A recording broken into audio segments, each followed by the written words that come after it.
Well, happy Friday the 13th, everybody. I hope you're all celebrating in your own way. Probably most of you going to a deserted campsite with your lover to get it on and do drugs and then get murdered by a hockey mask wearing, machete wielding psychopath. Although he's really just defending his territory, and you know what? He got bullied when he was a kid, so I get it.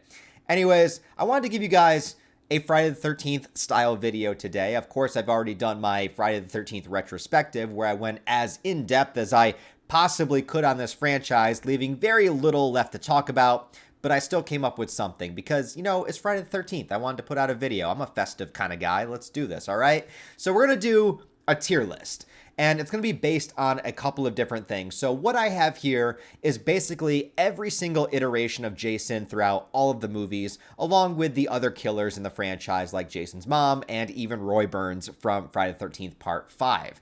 And though I'm going to be basing kind of a lot of this ranking on the designs themselves and the look of Jason in movie to movie, I'm really going to be more so ranking this encompassing everything about that version of Jason. So we're going to go into the performance of the actor. We're going to go into how Jason is utilized in the storyline of that particular movie and how everything kind of comes together. And we're going to figure out what is the best or the most definitive Jason throughout all of the movies. And that's kind of how I'm going to do it. So it is a little bit ambiguous. Obviously, it is all just my opinion. It's subjective. So you can make your own list if you would like to or rank yours down below. But basically, we're just going to go through every single movie and talk about how that Jason performs in that movie, what makes it great or what makes it absolute total bullshit.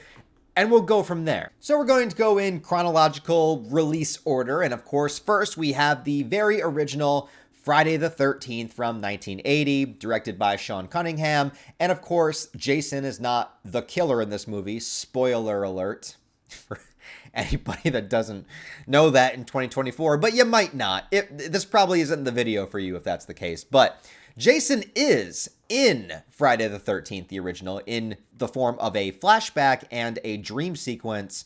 And also the makeup effects on Jason become a prominent factor that every subsequent Jason was built off of after that point. And also Tom Savini, famous for, Dawn of the Dead and doing various makeup effects from Dusk Till Dawn and a bunch of other famous movies, worked on Jason. And he is to credit for some of Jason's original design that all of the future Jasons would have. So that's very important. So I think the legacy of Jason obviously starts with the first movie. We get our first lore of Jason drowning and the camp counselors not paying attention to him. They were too busy off having sex or not caring. We get this idea that he was kind of slow and that he was bullied by the other kids. That gets, again, expanded upon as time goes on. So I think all of that stuff is really, really important, despite Jason himself having 1 minute of screen time in the movie. He is the central point as to why everything is happening. He is the reason his mother is going on a killing spree. So between the makeup design itself, which is absolutely iconic, and it gets the entire story rolling, and I will say the best jump scare of the entire franchise is the ending of the original Friday the 13th. They kind of retroactively ruin it by making it a dream sequence and that Jason's an adult afterwards, but I still think that scene works really well. And even knowing that it's coming, it still gets me sometimes, And sometimes the anticipation of it even makes the jump work even more because I know it's coming. I'm not going to get scared. I'm not going to jump. I know that it's going to happen. And then all of a sudden it does. I'm like, Jesus Christ. Every single time. So when it comes to the utilization of Jason, I think that this is actually a great one. And I'm going to put it all the way up in S tier. And I know that may seem strange, given the fact that it's not the Jason that we know. But I'm telling you, man, legacy points go a long way. And with having the origin of Jason, the look of Jason, and the best jump scare of the entire franchise, I think that is more than deserving to be in the very top spot. Okay, so after that, we have Pamela Voorhees, Jason's mom, who is the killer of the original movie. And although her story is also very important, right? We need to have her going after the camp counselors as they're trying to reopen the camp, and then her death ultimately leads to Jason kind of picking up the mantle afterwards. It is very important, but I wouldn't necessarily put her on the same level because when it comes to Friday the 13th, obviously we expect Jason and we think about Jason. Like, Jason is our heavy hitter. He is the main antagonist of the franchise. Maybe not the first movie, but definitely of the franchise. Pamela Voorhees is very important, but also you don't really get to see her that much in the movie. And if you go back and watch the first Friday the 13th, you're not supposed to know who the killer is. It would have made more sense if they introduced Pamela earlier in the movie to kind of like throw a misdirect, because she just kind of shows up and she's like, "Hey, I'm the killer." But I think because we don't get a ton of her, and also we need to get past her involvement in order to get to the Jason that we know, it dropped her down a peg for me from being S tier. I will put her up in A tier, but I don't think that she quite hits that same level, because no one's clamoring for Mrs. Voorhees to come back as the killer in these movies. Even in the remake, they only showed her in the first 5 minutes and then went right to Jason. There's a reason for that. Now, Friday the 13th Part 2. So we get Jason taking over the mantle here as the main killer, and we have Sackhead Jason, whatever you want to call him, where he has the bag over his face before we get to the iconic hockey mask. I often wonder what Friday the 13th would look like moving forward if they never changed to the hockey mask, if it was just the bag over his head the entire time. Like, imagine we have Freddy versus Jason eventually, and Jason's still just wearing like a bag over his head. I don't know. Maybe it would have been cool. No, I think that this is a good stepping stone. And actually, I think Friday the 13th Part 2 is one of the better Friday the 13th Jason movies. Because I think it has some of the best characters as far as the humans go, or as far as the camp counselors go. Ginny, I think, is the best final girl. And I think it adds a lot to the lore of Jason, too. This idea that he's been kind of scrounging and living in the woods this entire time, that he is, he's created this little home in the woods, this is the only movie that we see that. He's got his mother's severed head on the mantle, and I think this movie has a lot of good kills in it, too. But this was also the early stages of kind of figuring out who and what Jason was. And there's a lot of times in this movie where he kind of comes off looking a little bit goofy. He gets kicked in the balls at one point, and that really sets him back. He's a little bit kind of like off balance, I guess. Like, he's not, the cold, like stoic sort of killer that he becomes later on. He's a little bit more, he runs a little bit more, he's kind of a little bit more expressive, I guess, in his body language here. And of course, there's the whole sequence of Ginny tricking him by putting on the sweater of his mom. But ultimately, he just has a lot of weaknesses in this movie that I think keep him from being as intimidating as we want him to be, or the Jason that he eventually becomes. Overall, I still think the movie is really good, but if I'm ranking this version of Jason, I think I'm going to have to put him down in C tier. It's kind of like a middle of the road Jason. Like, it's all right. It's the stepping stones, the building blocks. We're getting there, but we're just not quite there yet. All right. And that comes to Friday the 13th Part 3. I feel like I'm in the minority on this movie because it's one of my least favorites, but it seems to be one that people really love, fans of the Friday the 13th franchise. I don't hate it, and there's plenty of worse Friday the 13th movies, but I've never been a huge fan of it. I think the biggest contribution the movie does is give Jason the hockey mask. But beyond that, I don't think Jason is particularly any more intimidating than he is in Part 2. I'm not really a big fan of the main human characters in this movie, and I think the kills are all right. Sometimes the 3D gimmick, doesn't hold up as well many, many years later. So, ranking it upon the design, I do appreciate that it introduces the hockey mask, which is the best thing about the movie. But other than that, between the kills and the way that Jason is utilized, again, I think it's just okay.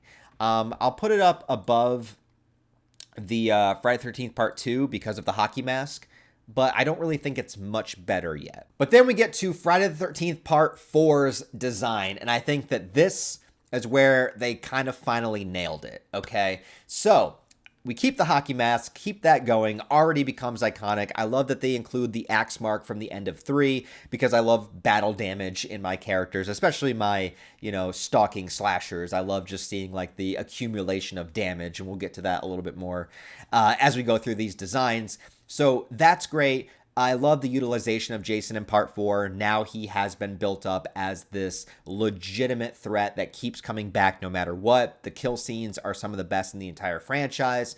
And I think that I said this in my retrospective as well, but I think Friday the 13th part 4 is the most Friday the 13th movie of the franchise, if that makes any sense. I'm not saying it's definitively the best, but it gives you the ultimate Friday the 13th experience. And what I mean by this is that it is still connected enough to the early films where there's a lot of Jason off screen, kind of stalking from the distance. There's a lot of POV shots. Even though you know who the killer is, there's this sort of trend in the first 4 or 5 Friday the 13th movies where a lot of the first half of the film is kind of viewing our victims from a distance and getting the sense that somebody is stalking them and looking at POVs through the trees, and you don't really get a clear image of the killer until the final act, and this kind of falls in line with that.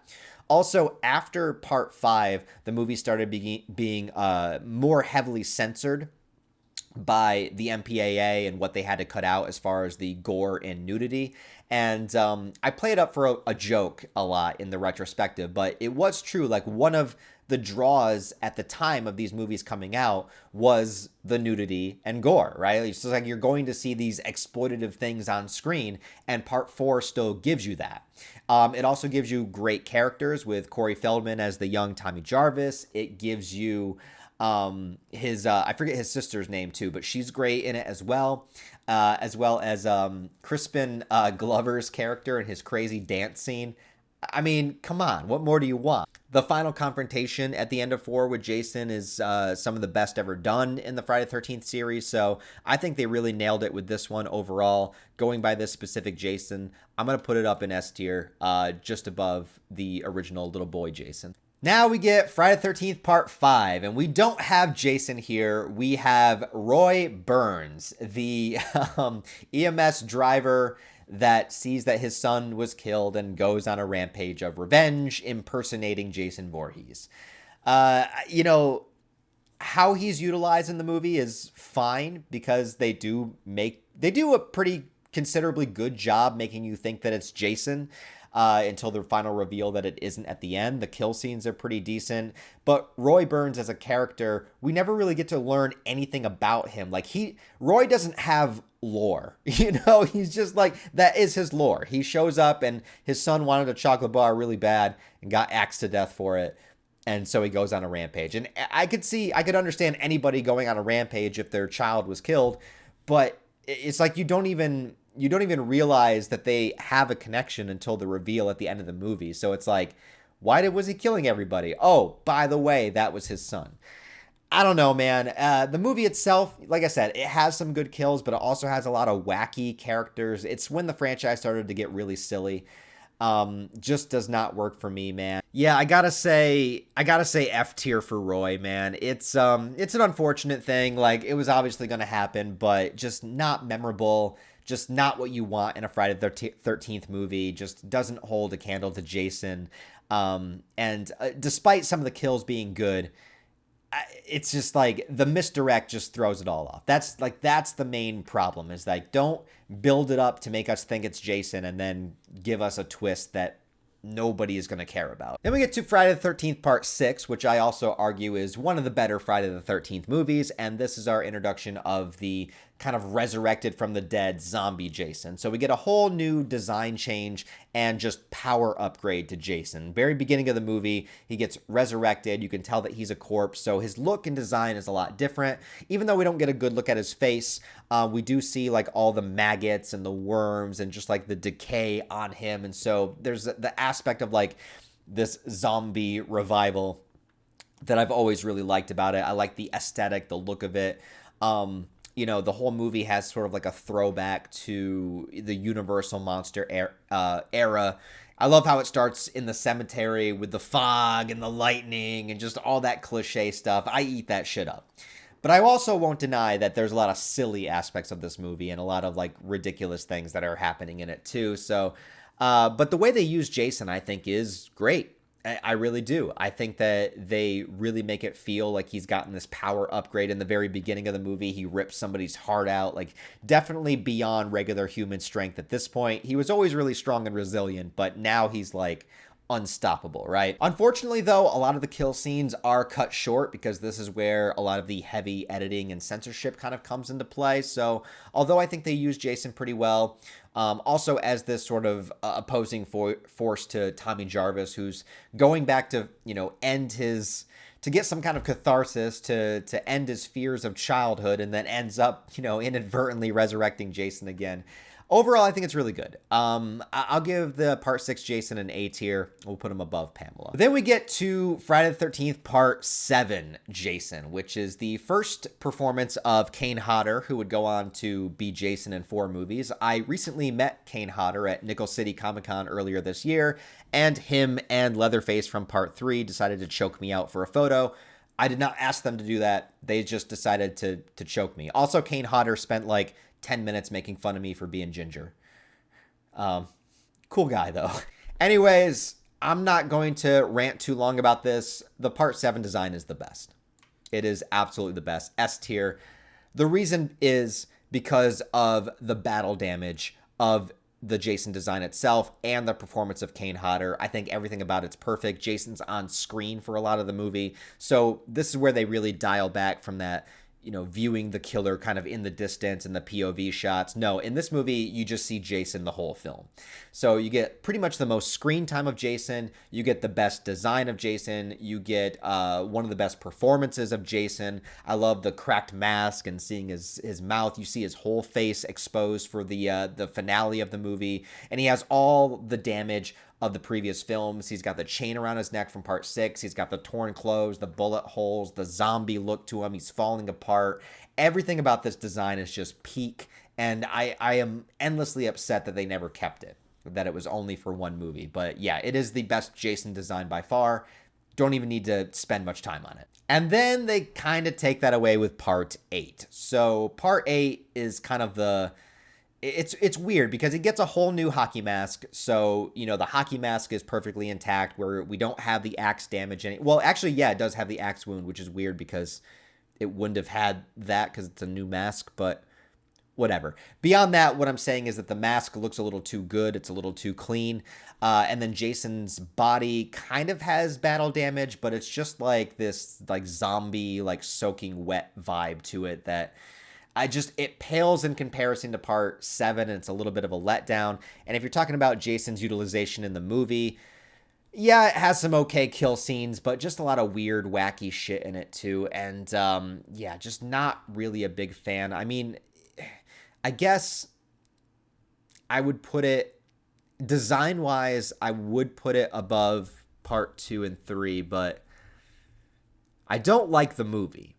But if we're going just by the design, it's a huge step down from the others, but it's a pretty, standard Jason design, Like, I don't like the fact that he's constantly, like, just, like, murky, like, he feels like, at the end he gets covered in, like, toxic waste or whatever. It feels like he's covered in toxic waste the whole movie, though. But as far as just the general Jason design, I do think it's a step above some of the earlier incarnations. Jason Goes to Hell. You guys know I love this movie. No, I do not. I'm not going to rant about Jason Goes to Hell again. I have plenty of those rants out there if you want to watch them, but not my favorite Friday the 13th movie by a country mile.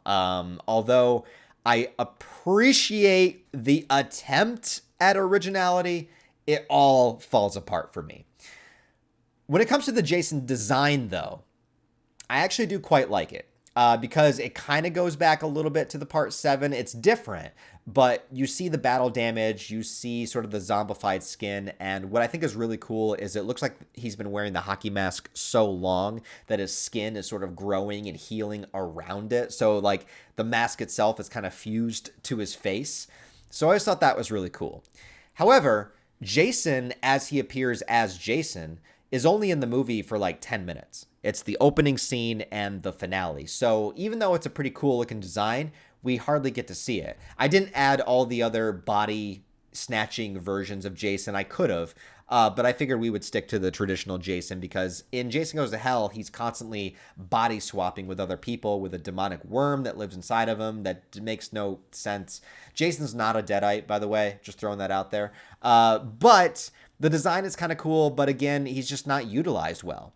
So not only do I dislike the movie, but I don't even get any chance of redemption because the Jason we do see is hardly ever on screen. So because of that, I got to put it down pretty low. I think I got to put it in D tier because I'm doing this list based encompassing how Jason is utilized in the movie and of the design. The design I like, but the design is not enough to put it in a top spot. All right, next we got Jason X, and this is the first movie where we're going to have two Jason designs because we have Jason as he looks traditionally, and then we have the upgraded nanobot, hyper-enhanced Uber Jason, as he's called. The original Jason that we see in Jason X, I think, again, I'm going to put it on the same level as Part 8. Like, I think it's pretty standard. I'll put it a little bit higher because it just looks a little bit more, like I said, battle damaged and decayed and a little bit, I don't know. Just something about it's a little bit more appealing to me than the Part 8, but it's nothing too particularly special either. It's just like a standard run-of-the-mill, perfectly acceptable Jason design, but nothing fantastical about it, nothing horrible about it either. The Uber Jason, I think, is kind of cool. It's not... when you watch Jason X, you have to be in the right headspace of ridiculousness. But if we're talking about how Jason is utilized in the movie, they make Uber Jason feel like a big deal. It's like you thought he was powerful before. Well, now he's uber powerful. It's like they make him feel like the strongest, and it is like canonically like the strongest, most powerful version of Jason that we've ever had. And that goes a long way. Just the same, I don't really want to see Jason stray too far from like the hockey mask, traditional design. I appreciate them trying to do something a little bit different. So I think for the appreciation of the design, I'm going to stick it in B tier also, but, just because it's not how I want to see Jason, I'm going to leave it a little bit of a step down. All right, then we get to Freddy versus Jason, one of my favorite films in the entire franchise. And I think Jason is utilized very, very well. They make him as powerful of a force that he needs to be somebody that is going to combat Freddy Krueger. He's on screen plenty of times. He gets the most amount of kills in the movie. And I like that we get to go into Jason's headspace a little bit. We get to explore the dream sequences and things of that nature, see a little bit more of his childhood and stuff. So I think every way that Jason is utilized in Freddy vs. Jason is fantastic. The Jason design, once again, it's just kind of in the middle. It's kind of standard. There, again, nothing amazing about it, but obviously it doesn't look bad either, right? So all that considered, I think I'm going to push this up probably to A tier with the way that Jason is utilized in the movie, and I'm going to put him just above Pamela there. The design holds it back a little bit. If it would have been a badass like Part 7 design, I probably would have put it up in S tier as well. But, the design is fine for what it is. I don't hate it. It's just okay. And now we have the 2009 remake of Friday the 13th, where we also get two versions of Jason. We get a reiteration of the sack on his head from Part 2, and we get a standard Jason design once again.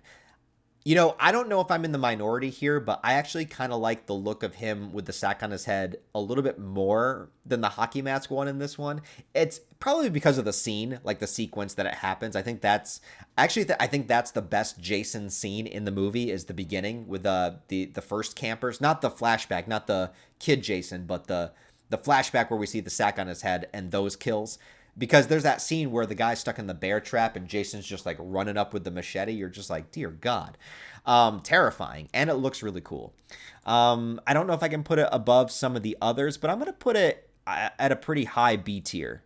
Not quite up to the level of the others, but pretty high B tier. And as far as the other Jason design for the movie, Again, I think it's fine. I think it's fine. I think it's a standard Jason design. Looks like Jason to me. I don't like it as much as some of the others. But again, the utilization I think was okay. I wasn't a big fan of Jason keeping the girl captive, but I like the idea of him having these underground mining caverns that he can kind of traverse, the camp a little bit easier. Explain sort of the teleportation abilities of him, so I like that. I think the stunt guy is like super intimidating. The actor that plays him, I can't remember the actor's name, but definitely brings that kind of power to Jason. Makes him feel like this sort of Rambo living in the woods, shooting arrows and attacking people with traps and stuff like that. I like that stuff quite a bit.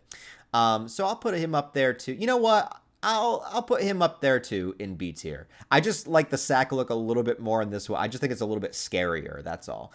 But yeah. Besides that, I think all of those will be in B tier because these are all just kind of like the standard okay versions of Jason. Yeah, I think I'm okay with this list. I think I'm good with this list. All right, so this is my ranking of all the Jasons and all of the killers in the Friday the 13th movies based upon their designs and their utilization in the movie. So right there, you have it. Sorry, Roy Burns, but you knew it was going to happen. Anyways, guys, let me know what you think of my list. I'm sure plenty of people will disagree or agree down below. You can put your list down there if you want to. Let me know what you think about it. And above all, I hope you guys have a happy Friday the 13th and enjoy yourselves today. And if you guys haven't seen it yet, I made a full entire franchise deep dive retrospective on the entire Friday the 13th catalog. It's a 6.5 hour video. You don't have to watch it all in one sitting, but if you want something to do to occupy your time or to put on in the background while you do other things, I'll link that video down below as well. So thanks for watching, guys. I appreciate it. Give it a thumbs up and a comment. I'll talk to you later.